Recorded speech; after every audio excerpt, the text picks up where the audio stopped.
Okay, so Rocky, thanks for accepting to speak to us and sharing your knowledge with us this morning.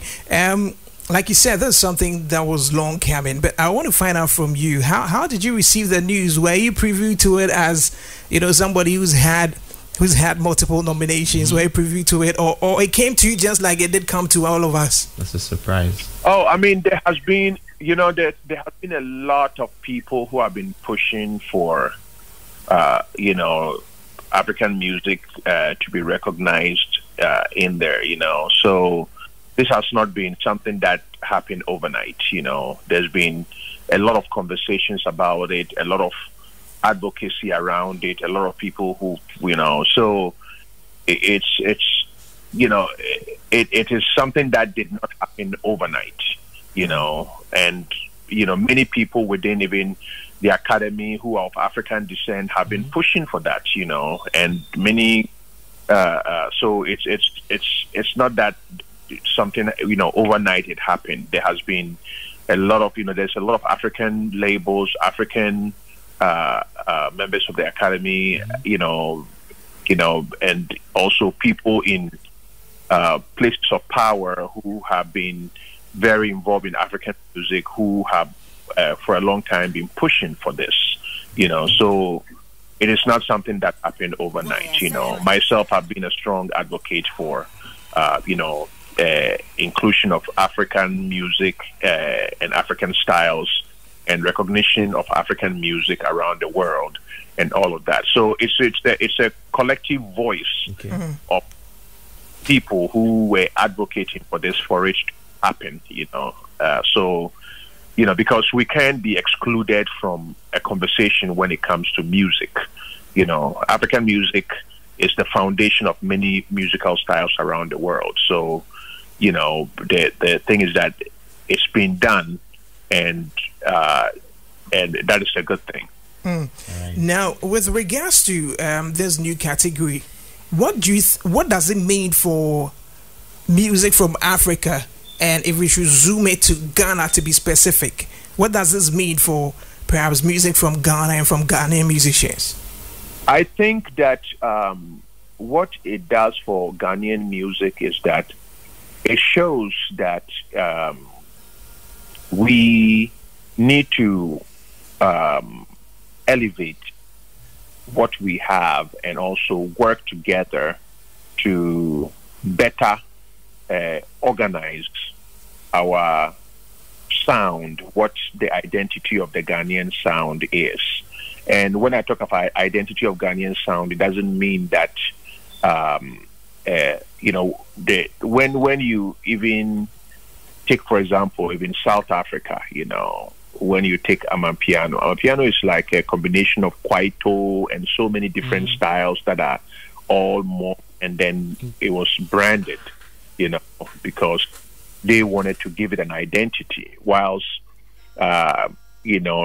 Nigeria was pushing Afrobeats also as a brand, and pushing it out there, and putting their identity, although their sound had been evolved with, innovations from Ghana, because literally the sound was combination. It was really a West African style, but it's widely recognized now because there's a lot of Nigerian artists that are at the forefront of that sound. So for Ghana too, we have High Life and even modern Ghanaian styles like I like to call it Asaka music rather than the drill. Rather than drill, you know what I mean? But it is just to show that, not specifically that style, but to show that modern innovation of Ghanaian music. You see, because the thing is that it is not exclusively those that were named, but it revolves innovation of any type in Africa. So we need to, not because it says we need to first of all appreciate the High Life sound, which I feel that we do appreciate it, but we have not kind of, we have not branded it and pushed it forward because we don't classify other innovative styles that are being made by Ghanaians into that whole genre, So the thing is that high life music is a Ghanaian sound, and we can decide to create a name that really encompasses all of this, or utilize the high life name and encompass many different styles underneath it, whether it's Afro dancehall, Afro reggae, Afro roots, what's it called, the Azonto, all of those things. We can infuse all of that under the bigger umbrella of high life sound, because high life sound does not mean that it is only relegated to the sounds that were done, let's say, in the 60s or 70s, because it was constantly evolving. You had, Bugger High Life, you had, what's it called, Bugger High Life, you had Guitar Band High Life, you have Hip Life. All of these sounds were all kind of innovated from the foundations of high life music, and then the thing is that we have to push our music, because all of these sounds, when you go to those various countries, you can hear them pushing their sound in their various countries. That's why the sounds are becoming global. But we can't wait for somebody's innovation, then we all run and try to say, oh, okay, we are all this, so okay, I don't, we are all playing on piano. Oh, we are all playing Afro beats just because the sounds are getting popular. Somebody worked very hard, and people worked very hard to make those sounds popular. And people, their industries, local industries, stood behind those sounds and created an identity around it and supported all the artists within that country, and pushed and created a local industry that propelled that sound globally.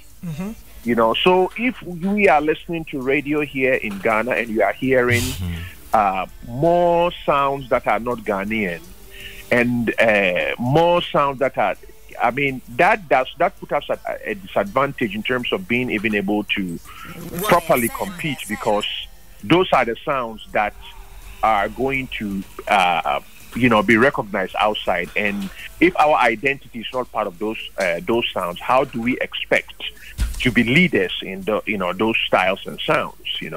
So it's high time that we use this as a call to action to start supporting Ghanaian innovation, Ghanaian musicians, Ghanaian styles, and by supporting Ghanaian music locally, we start also supporting the careers of our musicians, because if we don't support the careers of our musicians by playing their music across the board, all innovations, it's not that you choose and say, oh, this one get this sound, this one get this sound, this one get this sound, so only this one I will support. You have to support all Ghanaian music, and then we create an environment that is culturally powerful, sonically enticing, and then globally relevant. The opportunity to take our sound does not mean we go we go and start following what others are doing. It is a call for us to take what we have, rebrand it, support each other, and then Ghanaian radio, Ghanaian press, all coming together and supporting Ghana, brand Ghana in a big way. So I think that, for me, that is what I see, and that is what I will call for, a big support of Ghanaian artists, whether they are locally based or based abroad or anywhere. Any innovation that they are doing, we should support our own, because that's the only way forward for us, and that's the only way we can take advantage of any light that has come to African music.